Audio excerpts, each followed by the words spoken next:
నమస్కారం అండి. మనం ఇప్పుడు 'గిరిజా కళ్యాణం' అనే నవలలోని రెండవ భాగాన్ని విందామా? సూర్యాస్తమయం అవుతోంది.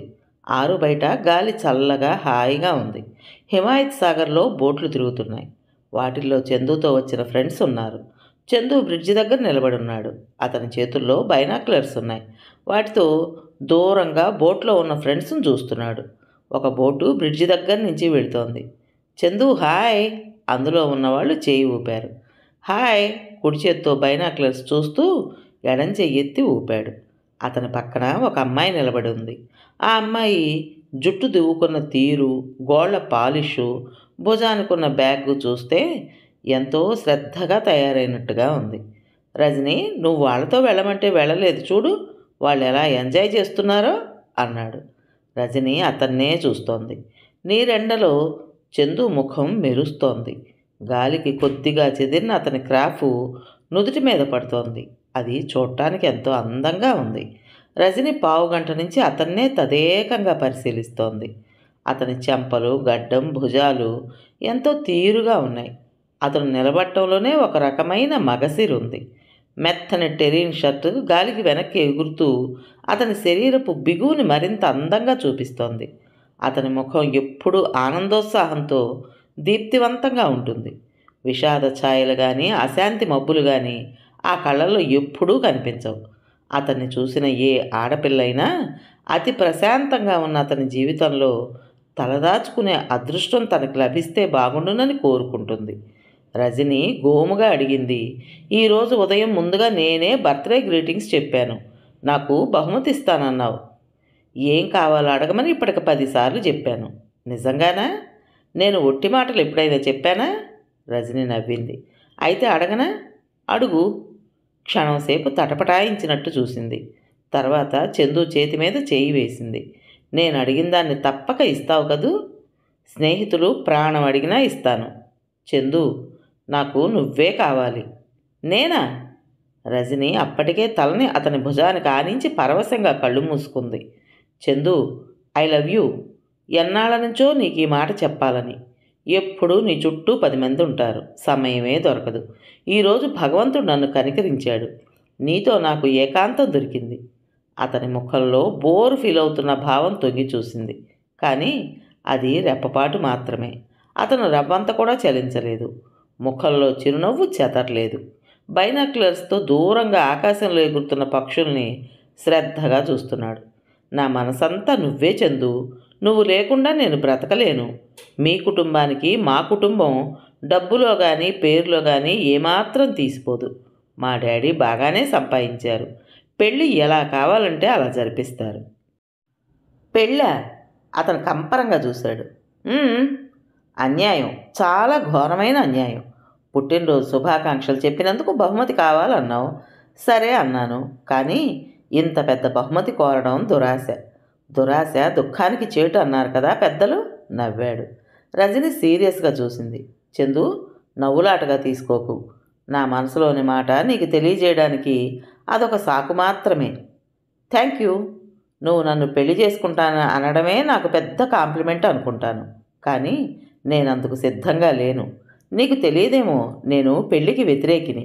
నా స్నేహితుల్లో ఎవరైనా పెళ్లి చేసుకుంటున్నానని శుభలేఖ ఇస్తే వాడి చావు కబురు విన్నంతగా విచారపడతాను. పెళ్లి చేసుకోకుండా ఎల్లకాలం ఇలాగే ఉండిపోతావా? ఉండిపోతాను. ఇప్పుడు మీ తాతయ్య ఉన్నాడు కాబట్టి నీకేం తెలియడం లేదు. ఆయన లేకపోతే నౌకర్లు ఉంటారు. నౌకర్లు స్వంత మనుషులు అవుతారా? ఎందుకవరు? వాళ్ళని మనం స్వంతం చేసుకోవటంలోనూ భావించటంలోనూ ఉంది. భార్యాపిల్లలు మాత్రం మనవాళ్ళ? మనం అనుకోకపోతే. నీకు పిల్లా జల్ల అవసరం లేదా? నాకెవ్వరూ అవసరం లేదు. నా జీవితం అంటే నాకెంతో ఇష్టం. దీన్ని ఇంకెవరితోనూ పంచుకోలేను.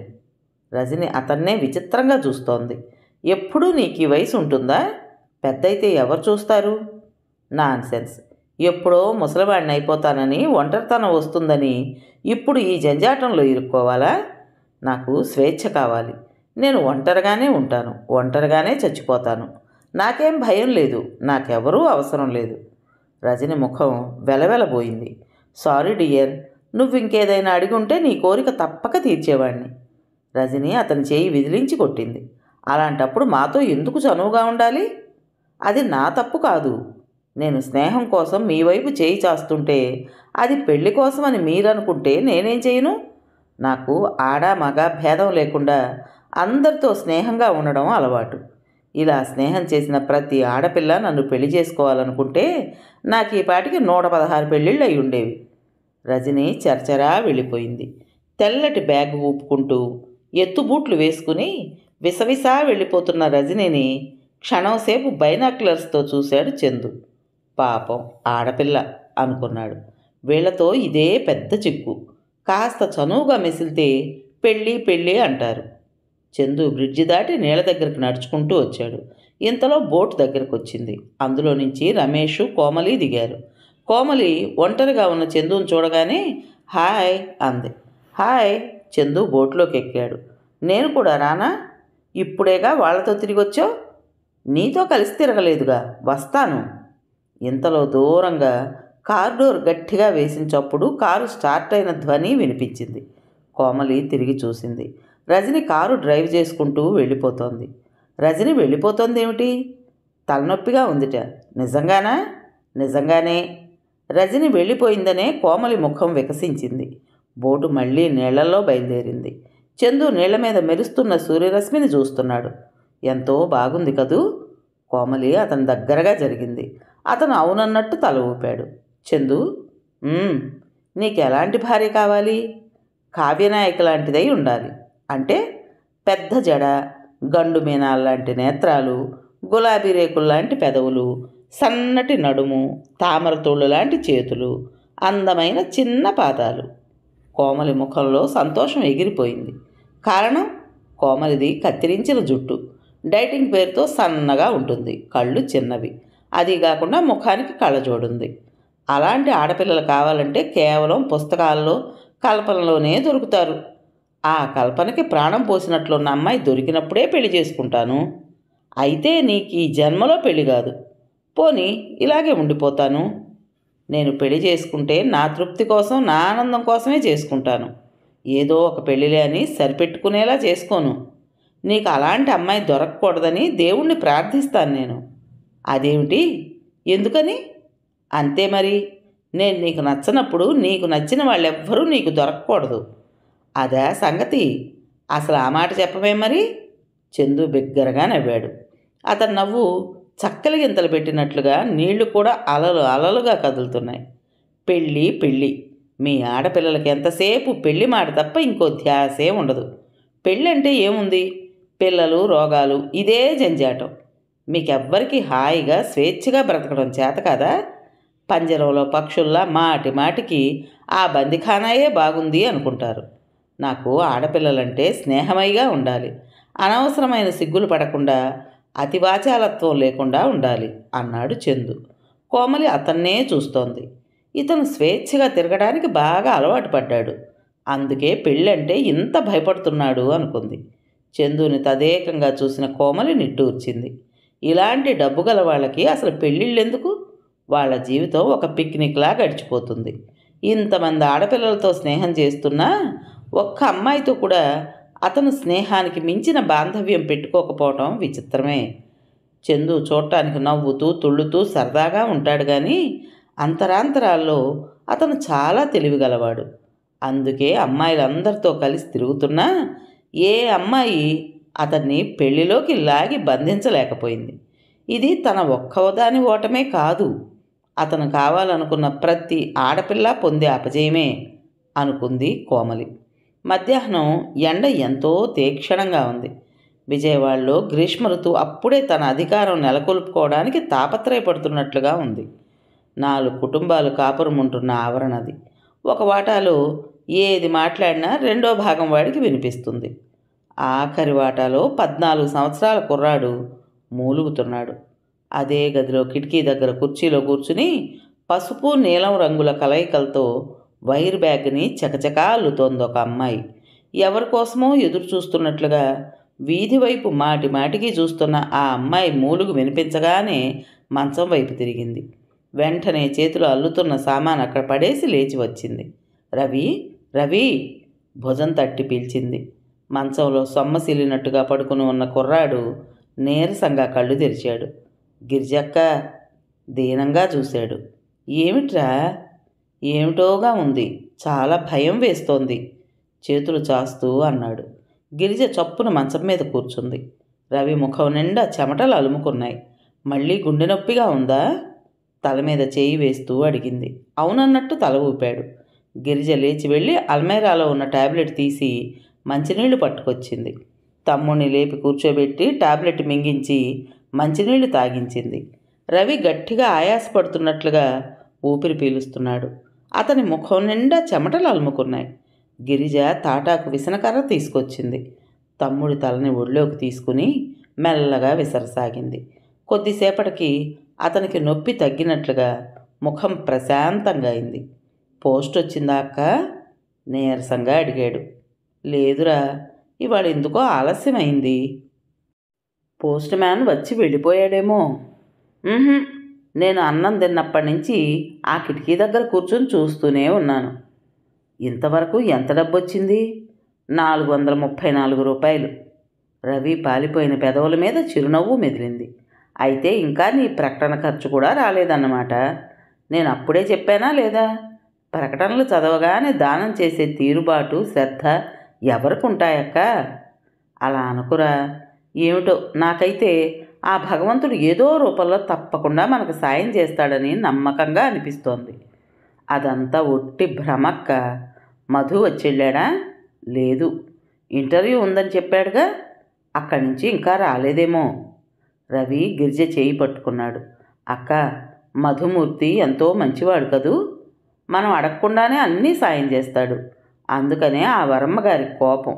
మొన్న నేను ఒకసారి వాళ్ళ ఇంటికి వెళితే ఆవిడ, నీకు మీ అక్కకి పని బాట లేదా, ఇళ్ళు పట్టుకుని తిరుగుతారు అంది. మధుని మా అక్క ఒక్కసారి వచ్చి వెళ్ళమంది అని చెప్పానో లేదో కళ్ళు ఎర్ర చేస్తూ నా మీదకు వచ్చింది. మా వాడికి మీ ఇంటి చుట్టూ తిరగడమేనా, ఇంకేం పని లేదా? పోపో, ఇంకెప్పుడు ఇలా కబుర్లు మోసుకురాకు. ఇలా మాటి మాటికి వాడి కోసం కబురు చేయొద్దన్నానని చెప్పు అని అరిచింది. ఆవిడని చూస్తే బాప్రోయే నాకెంత భయం వేసిందో తెలుసా.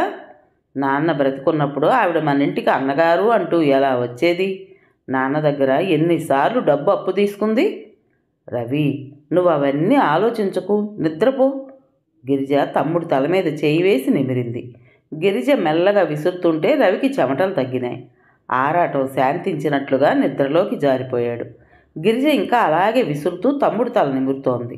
రవి శరీరం అనారోగ్యంతో కృషిస్తోందని వాడిని చూడగానే ఇట్టే తెలిసిపోతోంది. బుగ్గలు పీక్కుపోయినాయి. షర్టు వదిలయింది. పెదవులు ఎండినట్లుగా పగిలి బీటలు వారినాయి. గిరిజ తమ్ముడి చిక్కిన చెంపల్ని ఆత్మీయంగా అరచేతితో రాచింది. ఈ మాయదార రోగం వీడికి ఎందుకు రావాలి? వీడు కూడా తనకు లేకుండా పోతే. గిరిజ గుండెలు ఉండచుట్టినట్టయినాయి.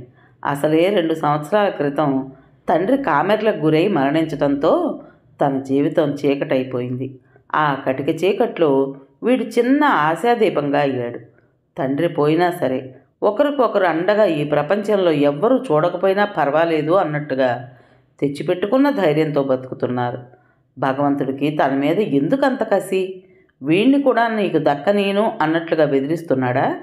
గిరిజ తమ్ముడి ముఖం కేసి తదేకంగా చూస్తోంది. తండ్రి పోయిన తర్వాత కొద్ది కాలానికి రవి అలసటగా నీరసంగా ఉంటోందంటుంటే తమ తండ్రి పోయిన బెంబేలుతనం అనుకుంది. స్కూల్లో ఎప్పుడూ అన్నింట్లోనూ వాడే ఫస్టు. అలాంటిది ఆటల్లో పాల్గొనడం మానేశాడు. ఎందుకురా అంటే, నాకేమిటో అలసటగా అనిపిస్తోంది అక్కయ్యా అనేవాడు. తిండి సర్లేక నీరసపడ్డాడేమో అనుకుంది. తండ్రి పోగానే ఏవో కాస్త డబ్బు ముట్ట చెప్పారు అంతే. అది కాస్త ఆయన దహన క్రియలకి దినవారాలకే సరిపోలేదు. తండ్రి గుమాస్తాగా పనిచేసే సేట్ని ఏదైనా సాయం చేయమని అడిగింది. ఆయన ఒక 50 రూపాయలు చేతిలో పెట్టి రవిని చదువు మానిపించి తన కొట్లో లెక్కలు వ్రాయడానికి పెట్టమని సలహా ఇచ్చాడు. గిరిజకి ఎందుకనో మనస్కరించలేదు. కొద్ది రోజులు కష్టపడితే తను వాడు జీవితాంతం సుఖంగా ఉండవచ్చును అనుకుంది. మధుమూర్తి కూడా రవిని చదువు మాన్పించవద్దు అని సలహా ఇచ్చాడు. గిరిజ జాకెట్లు కుట్టి వైర్ బ్యాగ్స్ అమ్మి టైప్ చేసి పెట్టి తృణమో పడమో సంపాదిస్తూనే ఉంది. కానీ అది ఇంట్లోకి అంతంత మాత్రంగానే సరిపోతుంది. గిరిజ ఆ రోజు పక్కింటి సీతారామయ్య గారికి కాగితాలు టైప్ చేసి పెట్టొచ్చింది. గిరిజ వచ్చేసరికి రవి ఇంట్లో మంచం మీద పడుకుని ఉన్నాడు. ఈ సమయంలో రవి ఇంట్లో ఉండడం చూసి ఆశ్చర్యపోయింది. ఎరా, స్కూల్కి వెళ్ళలేదా అంది. లేదక్క అన్నాడు. ఎందుకని? రవి మాట్లాడలేదు. గిరిజకు బాగా కోపం వచ్చేసింది. ఈ వారంలో నువ్వు స్కూల్ మానేయడం ఇది 3వసారి. ఎందుకు ఇలా చేస్తున్నావు? నువ్వు స్కూల్ ఎగ్గొట్టి క్లాసులు తప్పి ఇంట్లో కూర్చుంటే తినడానికి నాన్న మనకు సంపాదించి వెళ్ళాడు అనుకున్నావా? నీ చదువు ఎప్పుడు పూర్తవుతుందా అని నేను రోజులు లెక్క పెట్టుకుంటున్నాను. దిండులో తలదూర్చుకుని పడుకున్న రవి ఎలాంటి సమాధానం చెప్పలేదు. గిరిజ రవి బ్యాగ్ తీసి పట్టుకుని వచ్చింది. లేచి స్కూల్కి వెళ్తావా లేదా? రవి దిండులోంచి తలెత్తి దీనంగా చూశాడు. అంత దూరం నేను నడవలేనక్క. లేచి వెళ్ళు. ఎంత దూరం? ఈరోజు మీ స్కూల్కి హఠాత్తుగా దూరం పెరిగిపోయిందేమిటి? లే అక్క. రవి ఏదో చెప్పబోయాడు. నువ్వు నాకు ఇంకేం చెప్పకు. మాట్లాడకుండా వెళ్ళు. ఇదిగో ఇప్పుడే చెప్తున్నాను, ఇంకోసారి ఎప్పుడైనా ఇలా స్కూల్ మానేసావంటే నేను నీతో మాట్లాడను. అసలు నీ కంటికి కనిపించను, తెలిసిందా? రవి మాట్లాడకుండా పుస్తకాల బ్యాగ్ తీసుకున్నాడు. చెప్పులు వేసుకుని వెళ్ళిపోయాడు. గిరిజ కళ్ళల్లో నీళ్లు తిరిగాయి. తను అంత గట్టిగా కేకలు వేయకపోతే రవి మాట వినడని భయం. తండ్రి పోయాడు. రవి చెప్పిన మాట వినకుండా చెడిపోతాడేమో, చదువు పాడు చేసుకుంటాడేమోనని వేదనగా ఉండేది. కిటికీ దగ్గర నిలబడి తమ్ముడు నడిచి వెళ్ళడం చూస్తూనే ఉంది. రవి కొంత దూరం నడిచి వెళ్ళి వీధి చివర అక్కడ ఒక రాయి ఉంటే బ్యాగ్ పెట్టుకుని దాని మీద కూర్చున్నాడు. బలవంతంగా ఇంట్లోంచి తను పంపింది బయట తాత్సారం చేస్తున్నాడు. అసలు వీడికి ఏమైంది? గిరిజకి పట్టరాని ఆగ్రహం వచ్చింది. తలుపు వేసి గబగబా బయటకు వచ్చింది. కానీ అప్పటికే రవి రాయి మీద నుంచి లేచి మెల్లగా నడిచి వెళ్తున్నాడు. గిరిజ పరీక్షగా చూసింది. వెనక నుండి చూస్తే రవి నడక నిదానంగా అయిష్టంగా వెళ్ళలేక వెళుతున్నట్లుగా ఉంది. ఈసారి మార్కుల రిపోర్ట్ వచ్చాయి. రవికి అన్నింటిలో తక్కువ మార్కులు వచ్చినాయి. గిరిజ బాగా కేకలు వేసింది. రవి కిమ్మనలేదు. 4 రోజుల తర్వాత రవి ఫ్రెండ్ సంతోష్ రవి 4 రోజుల నుండి స్కూలుకు రావడం లేదని చెప్పగా విని నిశ్చేష్టురాలైంది. ఆ సాయంత్రం రవి ఇంటికి రాగానే గిరిజ నిలదీసింది. రవి వంచిన తలెత్తలేదు. గిరిజకి పిచ్చి ఆవేశం వచ్చేసింది. మూలనున్న గొడుగు తీసి ఎడాపెడా కొట్టింది. రవి ఏడుస్తుండిపోయాడు తప్ప జవాబు చెప్పలేదు. మొరాయింపుగా ఎదురు మాట్లాడలేదు. ఆ సాయంత్రం మధుమూర్తి వస్తే గిరిజ తన మనసులోని బాధ చెప్పేసింది. వీడి మీద ఎన్నో ఆశలు పెట్టుకున్నాను, వీడేమిటి ఇలా చేస్తున్నాడు అంది. మధు గిరిజని అనునయించాడు. నువ్వు కంగారు పడకు, అసలు విషయం ఏమిటో నేను కనుక్కుంటాను. రవి మధుకి చెప్పాడు. నేను నడవలేకపోతున్నాను, నాకు ఊరికి ఆయాసం వస్తోంది. స్కూల్లో బోలెడు మెట్లు ఎక్కి దిగాలి. అక్కకి ఇది చెప్పినా అర్థం కాదు. మధు రవిని పరీక్షగా చూశాడు. రవి చిక్కిపోయి ఉన్నాడు. మెడ దగ్గర ఎముక బాగా కనిపిస్తోంది. నీకు ఒంట్లో బాగుండడం లేదా రవి అని అడిగాడు. నాకు తెలియదు, ఆయాసం తప్ప నాకు ఇంకేం బాధ లేదు. సాయంత్రం డాక్టర్ దగ్గరికి తీసుకువెళ్తాను పద అన్నాడు. మధుమూర్తి ఆ సాయంత్రమే రవిని డాక్టర్ గారి దగ్గరకు తీసుకువెళ్ళాడు. ఆయన ఎక్స్రేలు తీయించమని వ్రాసిచ్చాడు. వీళ్ళ దగ్గరకు వెళితే ఇదే గోల అంటూ విసుక్కుంది గిరిజ. రవికి ఎక్స్రేలు తీయించారు.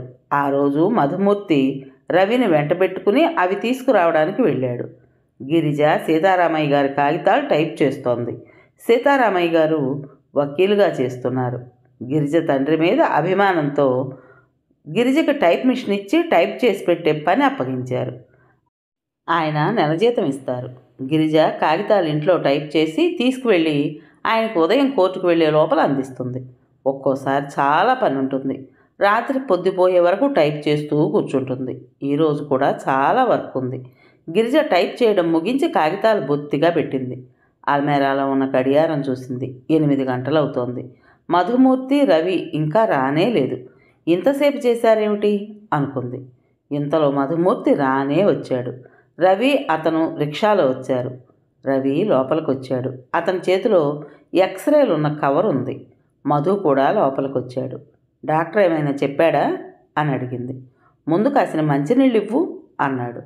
గిరిజ మధుకు మంచినీళ్ళు తెచ్చి అందిస్తూ, రవి, సీతారామయ్య గారికి టైప్ రైటర్ కావాలట, తీసుకువెళ్ళి ఇచ్చిరా అంటూ పురమాయించింది. రవి టైప్ రైటర్ వైపు వెళ్ళబోతున్నాడు. గిరిజ, వద్దొద్దు, రవికి బరువు పనులు ఏమీ చెప్పకు. మధుమూర్తి గబాలన వారించాడు.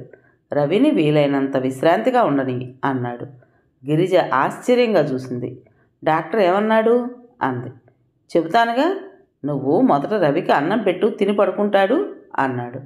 గిరిజ వెళ్ళి రవికి అన్నం పెట్టింది. రవి అన్నం తింటున్నాడు. గిరిజ చేతులు తుడుచుకుంటూ ముందు గదిలోకి వచ్చింది. గిరిజ, ఇలారా దగ్గరికి పిలిచాడు. గిరిజ వచ్చింది. మధుమూర్తి కంఠం తగ్గించి నవ్వు తెచ్చిపెట్టుకుంటూ అన్నాడు, నువ్వు చాలా ధైర్యం గలదానివి కదూ, ఎందుకు అలా అడుగుతున్నావు? నీ ధైర్యం ఎంతుందో తెలుసుకోవడానికి భగవంతుడు ఒక చిన్న పరీక్ష పెట్టాడు. ఏంటి? మధుమూర్తి చెప్పాడు. రవికి హార్టుకు సంబంధించిన వ్యాధి మొదలైంది. అందుకే అతనికి అలా తరచుగా ఆయాసం వస్తోంది. అతన్ని చాలా విశ్రాంతిగా ఉండనియ్యాలి. ఆపరేషన్ చేస్తే రవికి ఏం పర్వాలేదు, చేయించకపోతే మాత్రం ప్రమాదమే. ఎక్కువ కాలం బ్రతకడు. గిరిజ అరవబోయింది. మధుమూర్తి చప్పున నోరు మూశాడు. రవి వింటాడు, జాగ్రత్త, బెంబేలు పడిపోతాడు. ఇందులో ప్రమాదం ఏమీ లేదు. మనం వీలైనంత తొందరలో ఆపరేషన్ జరిగేలా చూస్తే చాలు. డబ్బు ఎంత అవుతుందిట? సుమారుగా 4,000. 4,000? గిరిజ కళ్ళు పత్తికాయలైనాయి. 4,000 కోమటి దుకాణంలో 400 అప్పు తీర్చలేక వాడి చేత నానా మాటలు అనిపించుకుంటోంది. అయితే అందుకన్నమాట వాడు స్కూల్కి వెళ్ళలేకపోయింది. పాపిష్టిదాన్ని. వాడి ఒంట్లో సుస్తీగా ఉందని తెలుసుకోలేక పోట్లాడాను, తిట్టాను, చివరికి కొట్టాను కూడా. గిరిజ అదంతా గుర్తుకొచ్చి ఏడవసాగింది. గిరిజ, నీకు ఇది విషయం తెలియదు కదా? జరిగిన దానికి ఇప్పుడు బాధపడి ప్రయోజనం ఏమిటి? డబ్బు సంగతి ఆలోచించాలి, అది ముఖ్యం ముందు. అంత డబ్బు ఎవరిస్తారు మధు?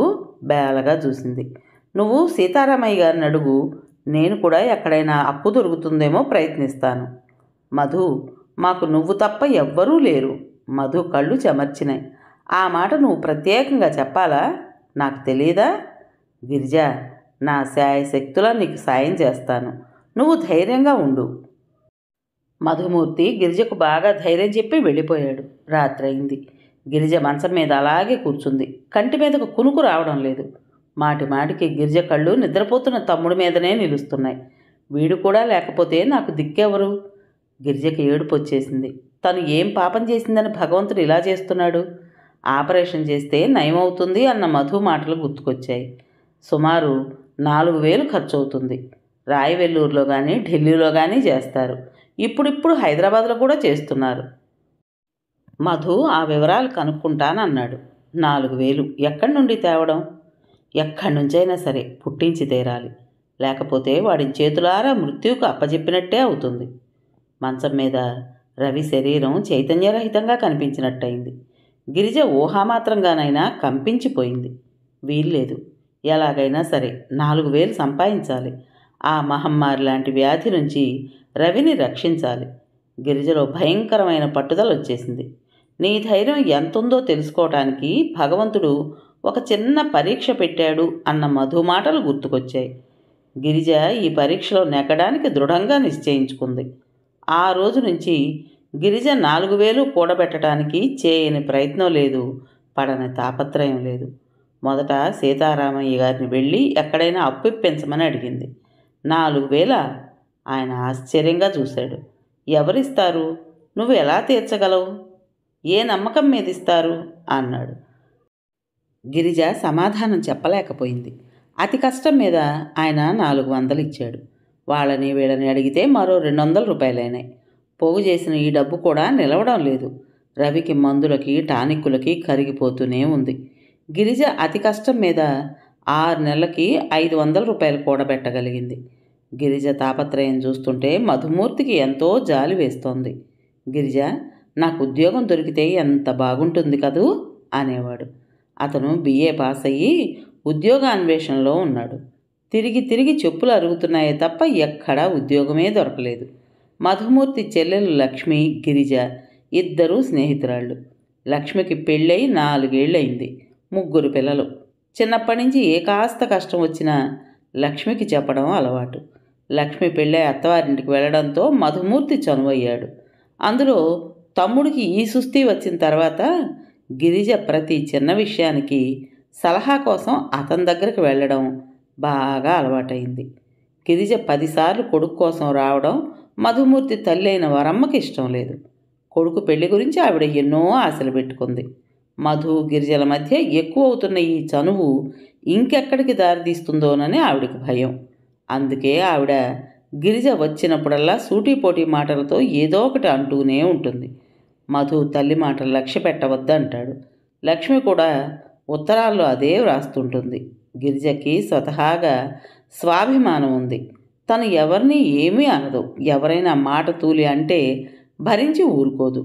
గిరిజ జాకెట్లు వీలైనన్ని ఎక్కువ తీసుకుని కుడుతోంది. బుట్టలు అల్లుతూనే ఉంది. ఒక్క నిమిషం కూడా వృధా చేయడం లేదు. అట్లా పనిచేస్తే నీ కళ్ళు ఎందుకు పనికిరాకుండా పోతాయి అంటూ మధు మందలించేవాడు. ఒక్కోసారి గిరిజ చేతుల్లో వైర్ బ్యాగ్ లాగి అవతల పారేసేవాడు. గిరిజ రోజుకు 10 సార్లైనా తన దగ్గరున్న డబ్బు లెక్కబెట్టేది. ఇంకెంత జమ చేయాలో గుర్తు చేసుకునేది. ఒకరోజు గిరిజ జాకెట్ కత్తిరించడానికి మోడల్ కత్తిరింపుకి ఒక పేపర్ నేల మీద పెట్టి కత్తిరిస్తోంది. కత్తెరతో కత్తిరిస్తున్న గిరిజ దృష్టి యథాలాపంగా పేపర్ మీద పడింది. అక్కడ ఒక అతని బొమ్మ ఉంది. దాని క్రింద ఒక ప్రకటన ఉంది. అతను కుంటివాట. ఆపరేషన్ చేస్తే కాలుస్తుందిట. డబ్బు దానం చేయమని అర్థిస్తూ వ్రాశాడు. ఆ ప్రకటనని గిరిజ అలాగే చూస్తూ కూర్చుండిపోయింది. గిరిజ మనసులో నుంచి జాకెట్ కొలతలు వివరాలు రూపు లేకుండా మాయమైపోయినాయి. సాయంత్రం మధు వచ్చేసరికి గిరిజ ప్రకటన వ్రాస్తూ కూర్చుంది. ఏమిటిది అన్నాడు మధు. గిరిజ చెప్పింది. మధు నవ్వాడు. నువ్వు ఒట్టి పిచ్చిదానివి. డబ్బు పంపిస్తారని నీకు ఆశ. ప్రయత్నం చేయడంలో తప్పే ఉంది. సరే నీ ఇష్టం. కానీ పత్రికలో ప్రకటన వేయడానికి డబ్బు అవుతుంది. తెలుసు. గిరిజ కూడబెట్టిన డబ్బులో నుంచి తీసి తెచ్చిచ్చింది. ఏదైనా చేయాలి అంటే ఆలోచన మాత్రమే గిరిజది. దాన్ని కార్యాచరణలో చూపించడం అంతా మధుదే. వెంటనే ప్రకటన ఇచ్చారు. గిరిజ ప్రకటనకి సమాధానంగా మనీ ఆర్డర్ల కంటే ఉత్తరాలు ఎక్కువ రాసాగాయి. ఒకతను వ్రాశాడు. గిరిజ గారికి నమస్కారం. మీ ప్రకటన చూశాను. మీ పట్ల సానుభూతితో నా హృదయం ద్రవించిపోతోంది. కానీ నేను నిస్సహాయుడిని. ఎందుకంటే నేను నిరుద్యోగిని. నాకు ఉద్యోగం రాగానే నా మొదటి జీతం మీకు పంపిస్తాను. మీతో పరిచయం చేసుకోవాలని నాకు ఎంతగానో ఉంది. తప్పకుండా ఉత్తరం వ్రాస్తారు కదూ. గిరిజ ఆ ఉత్తరం పట్ల రవ్వంత కూడా ఆసక్తి లేనట్టు పక్కన పడేసింది. ఇంకో ఉత్తరం వచ్చింది. ఆ నీలం రంగు కాగితం, ఫోన్ నంబరు కాస్త దర్జాగానే ఉన్నాయి. గిరిజ గారు, తమ్ముడు సుస్థిగా ఉన్నాడని మీరు మరీ అంత కృంగిపోనవసరం లేదు. నేను మీకు డబ్బు సాయం చేయలేను, కానీ మీరు డబ్బు సంపాదించగల మార్గం చూపించగలను. మీరు వచ్చి స్వయంగా నాతో మాట్లాడందే మాత్రం ఈ విషయం అప్పుడే ఎవరికీ చెప్పద్దు. గిరిజ ఆ అడ్రస్ వెతుక్కుంటూ వెళ్ళింది.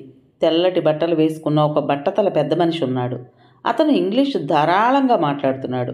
గిరిజ తను ఫలానా అని చెప్పగానే, ఓ మీరా, రండి రండి అంటూ ఎంతో మర్యాదలు చేశాడు. గిరిజ వద్దంటున్నా కాఫీ తెప్పించి ఇచ్చాడు. గిరిజకి డబ్బు సంపాదించే మార్గం ఏమిటో చెప్పాడు. హోటల్కి ఆడపిల్లల్ని సప్లై చేస్తాడట. గిరిజ సాయంకాలం 6 గంటలకు వస్తే తెల్లవారేసరికి ఇంటికి వెళ్ళిపోవచ్చునట. ఒక రాత్రికి 150 రూపాయలు. గిరిజని స్పెషల్ కేసుగా ట్రీట్ చేసి 200 రూపాయలు ఇప్పిస్తానన్నాడు. గిరిజ ముఖం ఎర్రబడిపోయింది. కళ్ళు రోషాగ్నితో ప్రజ్వరిల్లినాయి. ఇదా మీరు చెప్పే మార్గం?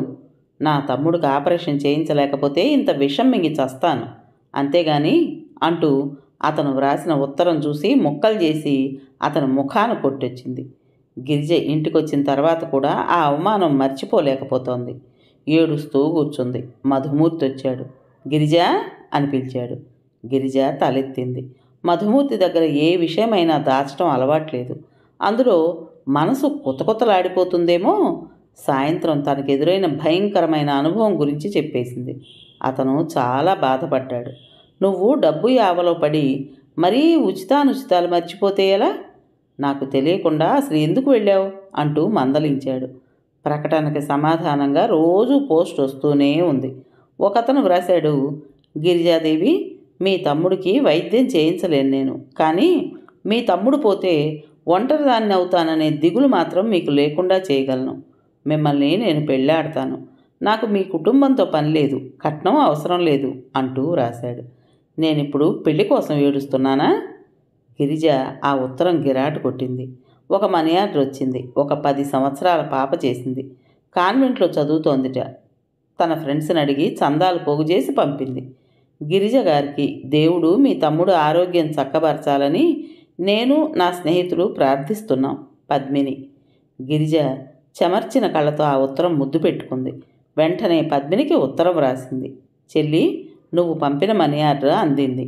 దేవుడు నిన్ను చల్లగా చూడాలి. నువ్వు బాగా చదువుకుని పెద్దయి పేద ప్రజలకి ఇలాగే ఎన్నెన్నో గొప్ప సాయాలు చేయాలి. ఒక మిలిటరీ అతను 100 రూపాయలు పంపాడు. నా అనేవాళ్ళు లేని బాధ ఏమిటో నాకు తెలుసు. మీకు ఆ బాధ రాకూడదని మనసారా కోరుకుంటున్నాను. ఇట్లా 10, 25 వస్తూనే ఉన్నాయి. అవన్నీ కలిపితే 434 రూపాయలు మాత్రమే అయినాయి. ఈ ప్రకటన గురించి ఎంతో ఆతృతగా ఎదురుచూసిన గిరిజకి ఇది చాలా ఆశాభంగమే అయింది. మధు, మళ్ళీ ఇంకో ప్రకటన ఇద్దాం అంది. ఇంకో ప్రకటన? ఇప్పటికి ఖర్చయిన డబ్బు చాలదా? ఇంకొకసారి ప్రయత్నిద్దాం. ఆంధ్ర డైలీ పెద్ద సర్క్యులేషన్ పేపర్ కదా, దానిలో ఇచ్చి చూద్దాం. నా అదృష్టాన్ని ఇంకొకసారి పరీక్ష చేసి చూసుకుంటాను అంది. అదృష్టమా? అలా అనుకుంటే అది రవి అదృష్టమే అవుతుంది. నీకేం సంబంధం? గిరిజ తల తిప్పింది అడ్డంగా. కాదు, ఇది నా అదృష్ట దురదృష్టాల నిర్ణయమే. ఆ ఆపరేషన్ జరగడం అనేది నా అదృష్టం మీదనే ఆధారపడి ఉందని భావిస్తున్నాను నేను, దృఢ చిత్తంతో అంది. మధు మౌనంగా ఉండిపోయాడు. గిరిజ బాధ అతనికి అర్థమైంది. గిరిజ ఉదయం లేచినప్పటి నుంచి మధ్యాహ్నం ఎప్పుడవుతుందా, పోస్టు ఎప్పుడొస్తుందా అని ఎదురు చూస్తూ ఉంటుంది. అదొక దినచర్యగా అయిపోయింది. ఈరోజు కూడా అదే పని చేస్తోంది. రవి నిద్రపోయాడు. గిరిజ మెల్లగా అతని తలని దిండు మీద జరిపి లేచి వచ్చింది. వైర్ బ్యాగ్ తీసుకుని మళ్ళీ అల్లసాగింది. గిరిజ దృష్టి కొద్దిసేపు రవి మీదనే తదేకంగా నిలిచింది. రవికి తన సుస్థి సంగతి తెలిసింది. తను బ్రతకనని అర్థం చేసుకున్నాడు. గిరిజ పడుతున్న ఆందోళన చూస్తుంటే జాలి వేస్తోంది. తను మినహా అక్కకి ఇంకెవ్వరూ లేరనే సంగతి అతని చిన్నారి మనసుకు బాగానే అర్థమైంది. కానీ ఏం చేయాలో తోచలేదు. అక్క తమ్ముళ్ల మధ్య ఉన్న ఆత్మీయత అనిర్వచనీయమైంది. తన ప్రాణం పణంగా పెట్టైనా సరే రవిని దక్కించుకోవాలి. గిరిజకి అహర్నిశలు ఇదే ధ్యాస. రవి కూడా లేకుండా పోతే తనకి ఇక జీవితం అంతా కటిక చీకటే. ఒక్కొక్క రోజు గడుస్తుంటే గిరిజకి బ్యాంకులో డబ్బు అయిపోతున్నంత బాధగా ఉంది. అవును, ఈ ప్రపంచంలో ప్రతి మనిషి జీవితకాలం బ్యాంక్ బ్యాలెన్స్ లాంటిదే. భగవంతుడు వాళ్ళ అదృష్టాలను బట్టి ఆయుష్ అనేది డిపాజిట్ చేస్తాడు. గిరిజ పరధ్యానంగా అల్లుతోంది. ఇంతలో పోస్ట్ అన్న కేక గుమ్మంలో నుంచి వినిపించింది. అల్లుతున్న గిరిజ గబాలన అది వదిలేసి దిగ్గున లేచి వెళ్ళింది. అలవాటుగా పోస్ట్ మ్యాన్ కవర్లు గిరాటేసి వెళ్ళిపోలేదు. సంతకం పెట్టాలి అన్నాడు. మనీ ఆర్డరా అంది ఆతృతగా. రిజిస్టర్ పోస్ట్ అన్నాడు నంబర్ చూస్తూ. రిజిస్టర్ పోస్టా?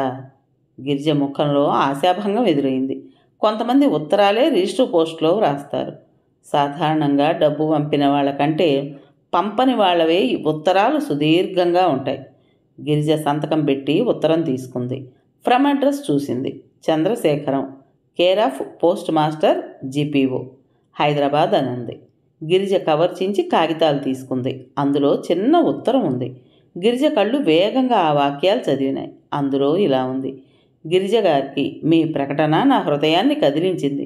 మీరు ఇంకెవరి దాతృత్వం కోసం వేచి చూడకుండా ఇందులో మీరు కోరిన మొత్తం పంపుతున్నాను. మీ తమ్ముడు ఆపరేషన్ సక్సెస్ అవ్వాలని, మీరు ఆనందంగా ఉండాలని మనసారా కోరుకుంటున్నాను. చంద్రశేఖర్.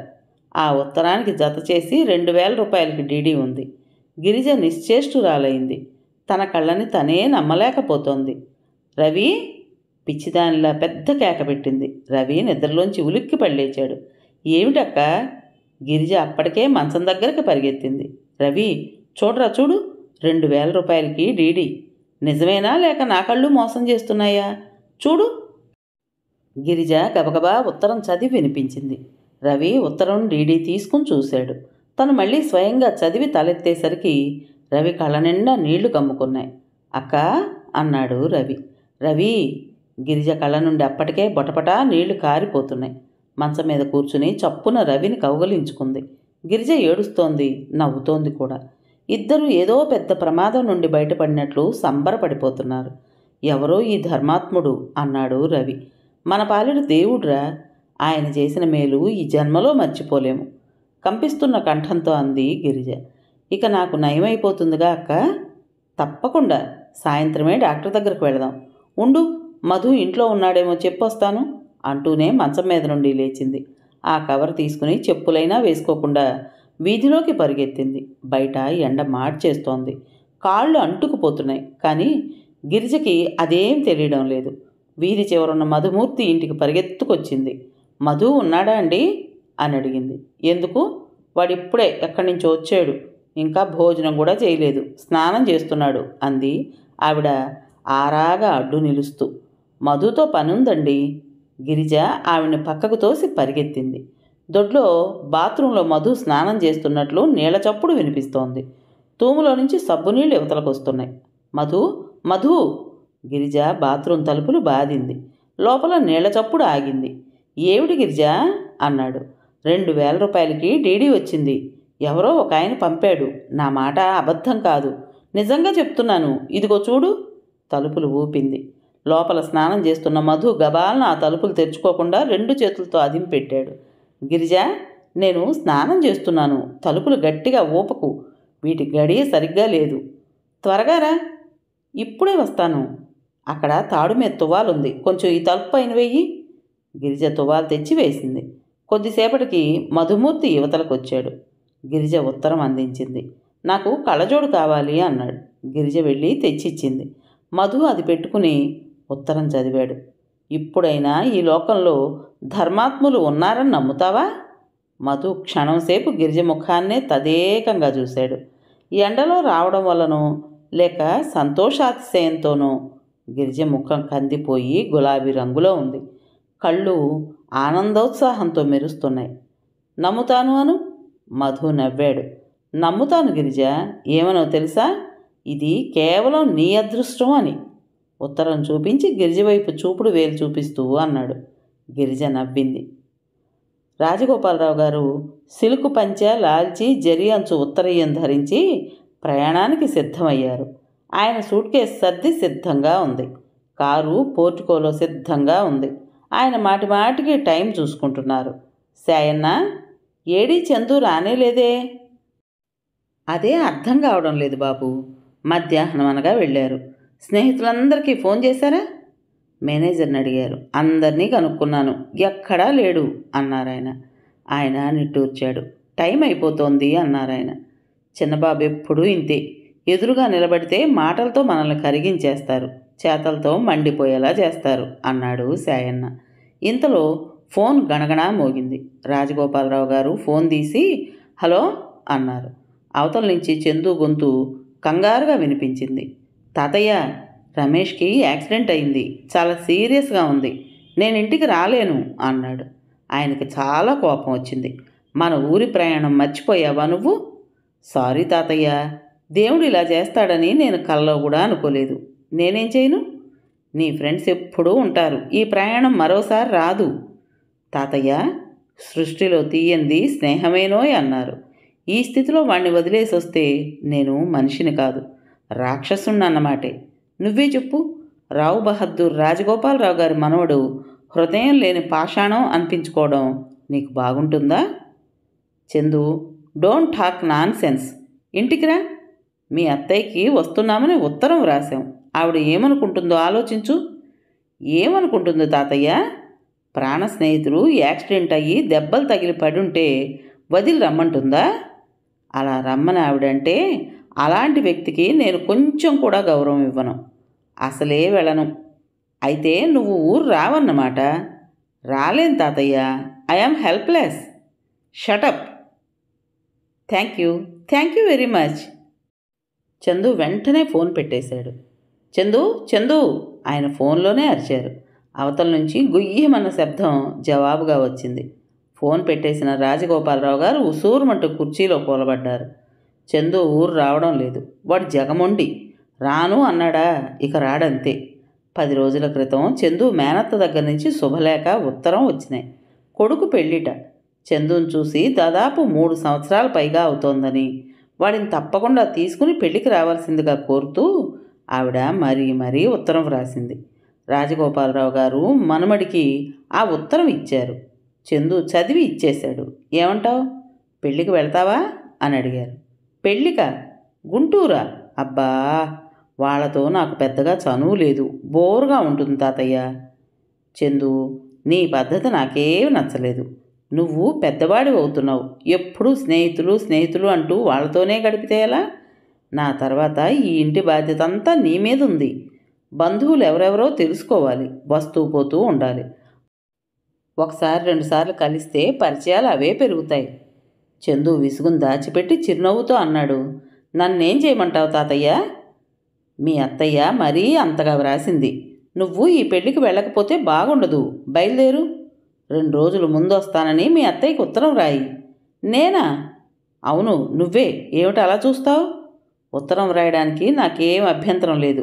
ఫ్రెండ్స్కి అయితే వ్రాయగలను, కానీ ఈ బంధువులకు వ్రాయాలంటే ఎలా మొదలు పెట్టాలో కూడా నాకు తెలియదు నసుగుతూ చెప్పాడు. శాయన్నా, శాయన్నా! రాజగోపాలరావు గారు కేక పెట్టారు. శాయన్న పరిగెత్తుకొచ్చాడు. పైకి వెళ్ళి చిన్నబాబు గదిలో లెటర్ ప్యాడు, పెన్ను ఉంటుంది, తీసుకురా అన్నారు. శాయన్న పరుగున వెళ్ళి తెచ్చాడు. అబ్బాయి గారికి ఇవ్వు పురమాయించారు. చందు శాయన్న ఇచ్చిన కాగితం, కలం తీసుకున్నాడు. నీకు తెలియకపోతే నేను చెప్తాను, వ్రాయి. ప్రియమైన అత్తయ్యకి. చందు ఆయన చెప్పినట్టే వ్రాయసాగాడు. అతని చేతి వ్రాత అందంగా ఒకే రీతిగా ఉంటుంది. అలాంటి వ్రాత ఉన్నవారికి చాలా నిలకడ, పట్టుదల ఉంటాయని మనస్తత్వ శాస్త్రవేత్తలు అంటారు. చెప్పడం ముగించిన తర్వాత చదవమని కోరారు. చందు చదివాడు. ప్రియమైన అత్తయ్యకి చందు నమస్కరించి వ్రాయినది. నువ్వు వ్రాసిన ఉత్తరం, పంపిన శుభలేఖ రెండూ అందినాయి. నిన్ను చూసి చాలా రోజులైంది. నాకు తరచుగా నువ్వు గుర్తుకు వస్తూనే ఉంటావు. ఉత్తరాలు వ్రాయాలని అనుకుంటూనే ఉంటూ అశ్రద్ధ చేస్తున్నాను. నేను నువ్వు కోరినట్లే పెళ్ళికి 4 రోజుల ముందే తప్పకుండా వస్తాను. పెళ్లి పనుల్లో నాకు చేతనైన సాయం చేస్తాను. అమ్మ ఎలా ఉంటుందో నాకు గుర్తులేదు. నిన్ను చూస్తే మాత్రం అమ్మను చూసినట్టే ఉంటుంది. మామయ్యని, పిల్లల్ని అడిగినట్లు చెప్పగలవు. నేను తప్పకుండా వస్తున్నాను. ఇట్లు నీ చందు. ఉత్తరం చదువుతున్నాడే గాని చందు ముఖం పరమబోర్ తప్పనిసరిగా భరిస్తున్నట్లుగా ఉంది. బంధువులంటే ఇలా ఆత్మీయంగా వ్రాయాలి, గుర్తుపెట్టుకో అన్నారాయన. మనసులో లేని ప్రేమ నటించటం ఆత్మీయత అవుతుందా తాతయ్య అన్నాడు. రాజగోపాలరావు గారు జవాబు చెప్పలేకపోయారు. చందు లేచి వెళుతుంటే ఆయన ఆపి చెప్పారు. నువ్వు ఈ పెళ్ళికి వెళుతున్నావు, అది మర్చిపోకు. సరే తాతయ్య, ఈ పెళ్ళికి వెళ్ళి తీరాలి అని కదూ అంటున్నావు? అవును, ఆయన సీరియస్గా చెప్పారు. అయితే ఒక షరతుకు నువ్వు ఒప్పుకోవాలి. చెప్పు. నువ్వు పెళ్ళికి వెళ్ళొస్తే నేను ఎలాంటి షరతైనా ఒప్పుకుంటాను. ఈ పెళ్ళికి నువ్వు కూడా నాతో రావాలి. నేనా? అవును, అక్కడ నాకెవరూ తెలీదు. నువ్వు నాతో ఉంటే కాస్తైనా ఆ బోరు భరించగలుగుతాను. లేకపోతే ఎగ్జిబిషన్లో తప్పిపోయిన పిల్లాడిలా బిక్కు బిక్కుమంటాను. ముందే చెప్తున్నాను. నువ్వు వస్తానంటేనే ఈ ఉత్తరం పోస్ట్ చేస్తాను. ఆయన క్షణంసేపు చందు ముఖంలోకి చూశారు. చందు స్వభావం ఆయన ఎరగనిదేదీ కాదు. చిన్నప్పటి నుంచి అంతే. ఒక్క స్నేహితులతో మినహా ఇంకెవరితోనూ కలవలేడు. మహాబిడియపడతాడు. సరే, ఆ ఉత్తరంలో నాతో తాతయ్య కూడా వస్తున్నారు అని వ్రాయి అన్నారు. చందు తల ఊపాడు. ఉత్తరం పోస్ట్ చేశారు. చందు మేనత్త ఈ ఉత్తరం అందగానే కొండంతగా సంబరపడిపోతూ జవాబు వ్రాసింది. చందు ఉత్తరం చూడగానే తను ఏడ్చేశానని, చాలా రోజుల తర్వాత వదిన గుర్తుకొచ్చిందని వ్రాసింది. అలా ఉత్తర ప్రత్యుత్తరాలు జరుపుతూ వచ్చిపోతూ ఉంటే బంధుత్వం నిలబడుతుందని, చందు రాక కోసం తను, మామయ్య, పిల్లలు 1000 కళ్ళతో ఎదురు చూస్తున్నామని వ్రాసింది. చివర్లో పెళ్ళికి బంధువులు చాలామంది వస్తారు. దాదాపు 12 మంది పెళ్లిగాని ఆడపిల్లలున్నారు. అందరూ రూపంలో చక్కని చుక్కలు, చదువుల్లో సరస్వతులును. నీకు వాళ్లలో ఏ ఒక్క పిల్లైనా తప్పకుండా నచ్చుతుంది అని వ్రాశారు. ఈ ఉత్తరం చూసి రాజగోపాలరావు గారు చాలా సంతోషించారు. అసలు ఆయన చందుని పెళ్లికి బయలుదేరదీసిందే దీనికోసం. మనమణ్ణి పిలిచి ఉత్తరం ఇచ్చారు. చందు ఉత్తరం చదువుకున్నాడు. మామూలుగానే అయితే అతను వెళ్ళేవాడేమో కానీ ఉత్తరం చివర్లో పెళ్లి ప్రసక్తి రాగానే భుజాలు ఎగరేశాడు. చెయ్యెత్తి నుదుటికి తాకించుకుని ఉత్తరంలో అత్తయ్యకి దండం పెట్టాడు. చందు ఊరు రానని అనలేదు. ఆ మాట అని తాతయ్యతో ఘర్షణ పట్టడం అతనికి ఇష్టం లేదు. తను ప్రయాణం అవుతున్నట్లు చెప్పాడు. రాజగోపాలరావు గారి ఆనందానికి అంతు లేదు. ఎన్నో రోజుల తర్వాత, దాదాపు చందు పెద్దయిన తర్వాత కలిసి ఊరు వెళ్ళడం ఇదే ప్రథమం. ఆయన చిన్నపిల్లాడిలా ఎంతో ఉత్సాహంగా ఈ పెళ్లికి వెళ్ళేటందుకు ప్రయత్నం ప్రారంభించారు. ఆయన కావాలనే కారు వద్దన్నారు. కారులో గుంటూరు వెళితే తనను అక్కడ దింపి చందు కారు తీసుకుని ఎటైనా ఉడాయించవచ్చు. కొత్త చోట కారు లేకపోతే ఎటూ కదలడు. తను తాతయ్య ఫలానా తారీఖున వస్తున్నట్లు చందు మేనత్తకు టెలిగ్రామ్ కూడా ఇచ్చాడు. తీరా ప్రయాణం అయ్యేసరికి ఇలా జరిగింది. రాజగోపాలరావు గారికి చెమటలు పోసినాయి. తను అసలు వాళ్ళకి ఉత్తరం రాయకుండా ఉన్నా పోయేది. అనవసరంగా వ్రాశాడు. ఇచ్చిన మాట తప్పటం అంటే ఆయనకి మహాసిగ్గుగా ఉంటుంది. అతి నీరసంగా ఆయన శాయన్న అని పిలిచారు. బాబు, శాయన్న వచ్చాడు. నేను ఊరు వెళతాను అన్నారు. మీరు ఒక్కరేనా బాబు? అవును, నేను కూడా వెళ్ళకపోతే బాగుండదు. వాళ్ళు ఏమైనా అనుకుంటారు. అసలు ఈ పెళ్ళికి తను వస్తానన్నాడు కదా అని నేను బయలుదేరాను. తీరా ఆఖరి నిమిషంలో రాను పొమ్మన్నాడు. నేను తప్పకుండా వస్తానని వాళ్ళకి ఉత్తరం రాశాను కూడా. సరే, ఏం చేస్తాం?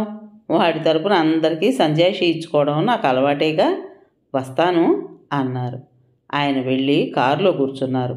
కారు కదిలింది. ఆయనకి ఈ ప్రయాణం గురించి అనుకున్న ఉత్సాహం అంతా చచ్చిపోయింది. సాయంత్రం అయింది.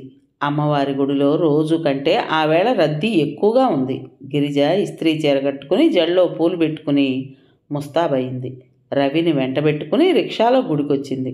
మిలమిల్లాడే పట్టు చీరతో, దగదగలాడే నగలతో, నవనవలాడే మల్లెపూల దండలతో దేవీమూర్తి ప్రకాశవంతంగా ఉంది. పూజారి కొబ్బరికాయ కొట్టి హారతిస్తుంటే గిరిజ కళ్ళు మూసుకుని శ్రద్ధగా నమస్కరించింది. గిరిజ ముందు నిలబడిన రవి కూడా చేతులు జోడించి దండం పెట్టాడు. గిరిజ మనసులో అనుకుంది, తల్లి జగజ్జనని, జరగబోయే ఆపరేషన్ సక్సెస్ అయ్యేట్టు చూడు. రవి ఆపరేషన్ గురించి నా దిగులు దూరం చేసిన ఆ దయామూర్తిని నిండుగా నూరేళ్లు సకల సౌభాగ్యాలతో అష్టైశ్వర్యాలతో బ్రతికేటట్టు ఆశీర్వదించు. పూజారి గంట గణగణలాడించి హారతి చూపించి గిరిజ వాళ్ళు నిలబడిన చోటుకు తెచ్చాడు.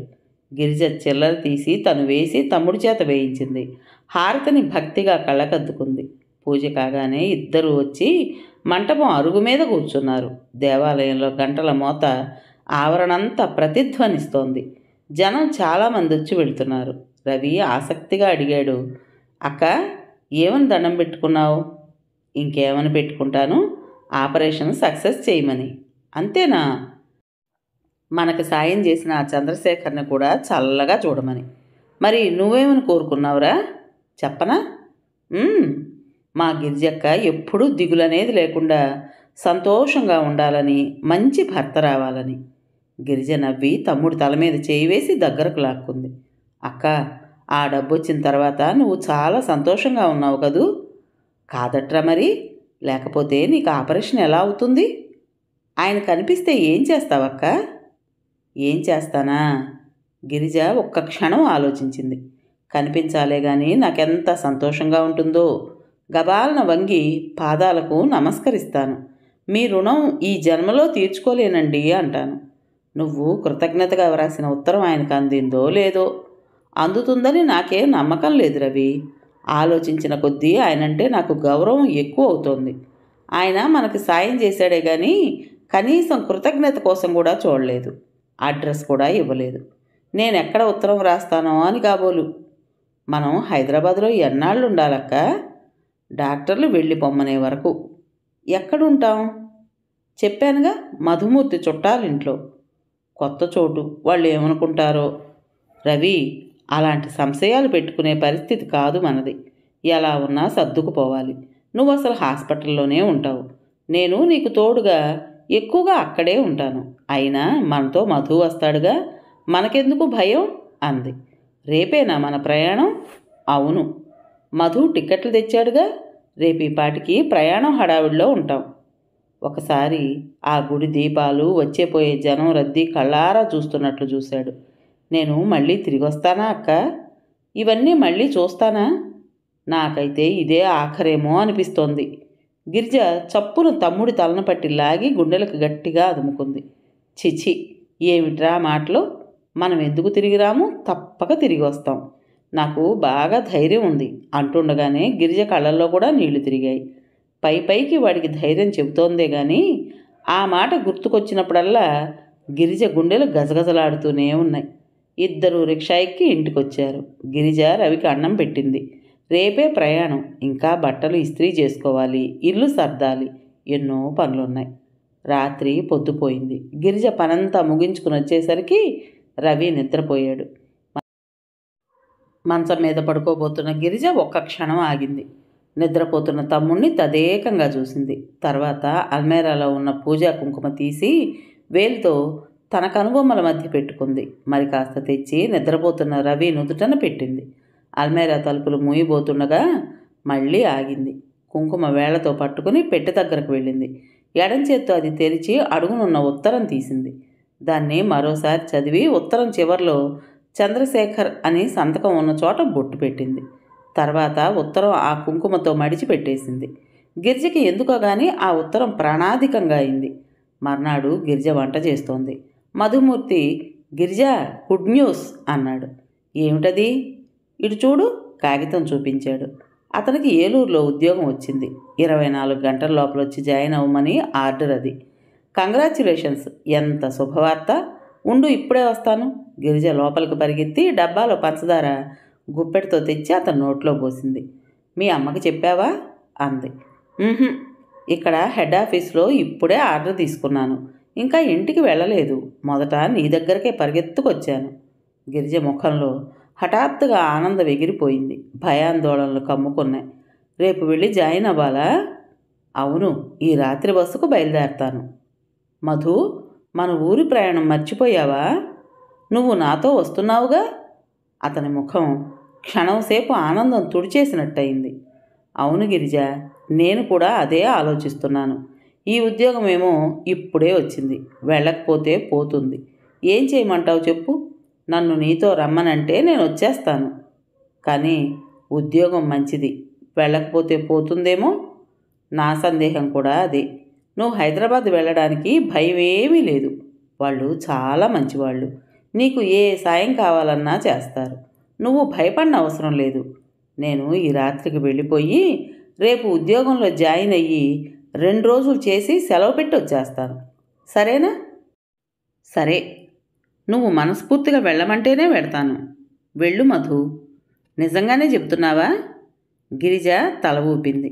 మధు గిరిజ హైదరాబాదులో రైలు దిగ్గానే మలక్పేటలో ఉన్న తన బంధువుల ఇంటికి ఎలా వెళ్లాలో వివరంగా వ్రాసిచ్చాడు. నేను ఇప్పుడే వాళ్ళకి టెలిగ్రామ్ ఇస్తాను అన్నాడు. మధుమూర్తి వెళ్ళిపోయాడు. అసలే ఆందోళనగా ఉన్న గిరిజకి మనసు మరింత వేదనగా తయారైంది. ఆపరేషన్ గురించే భయంగా ఉంది. మధు తన వెంటుంటే కాస్త నిశ్చింత. ఆ ఉద్యోగం కూడా ఇప్పుడే రావాలా? గిరిజ నిట్టూర్చింది. కానీ నిండా మునిగిన వాళ్ళకి ఇక చలేముంది. ఈ పరిస్థితిని తను ఒంటరిగా ధైర్యంగా ఎదుర్కోవడానికే నిశ్చయించుకుంది. అసలు ఆపరేషన్ మొదట రాయవెల్లూరులో చేయిద్దామని అనుకున్నారు. కానీ ఇక్కడ డాక్టర్కి హైదరాబాదులో తెలిసిన డాక్టర్ ఫ్రెండ్ ఉండడంతో హైదరాబాద్ అని మార్చుకున్నారు. బొంబాయి నుంచి హార్ట్ స్పెషలిస్ట్ వస్తాడట. ఆ టైంకి రవి అక్కడ ఉండే ఏర్పాటు చేశారు. హైదరాబాదులో మధుమూర్తి బంధువులు కూడా ఉన్నారు. కొత్త చోట ఇబ్బంది లేకుండా సులభంగా ఉంటుందని భావించారు. ఆఖరి నిమిషంలో మధుమూర్తి ప్రయాణం ఇలా అయింది. పరీక్షలు అంటూ ప్రారంభమైతే అవి ఊపిరాడకుండా అడుగడుక్కి ఎదురవుతాయి. మనిషి సహనాన్ని నిర్దయగా బాధిస్తాయి అనుకుంది గిరిజ. కథ పేరు గిరిజా కళ్యాణం. రచించిన వారు ఎద్దనపూడి సులోచనారాణి గారు. ఇంతటితో గిరిజా కళ్యాణం నవల్లోని 2వ భాగం పూర్తయింది. విన్నారు కదండి. మరి ఈ కథ మీకు నచ్చిందా? నచ్చినట్టయితే లైక్ చేసి మరో 4గురికి షేర్ చేసి ఈ కథని విన్న తర్వాత మీకేమనిపించింది అనేది నాకు కామెంట్ బాక్స్లో తప్పకుండా తెలియజేయండి. మరి ఇంత మంచి కథను మనకు అందించినటువంటి రైటర్ గారికి మనస్ఫూర్తిగా మనందరి తరపున ధన్యవాదాలు తెలియజేసుకుంటూ ఉంటానండి.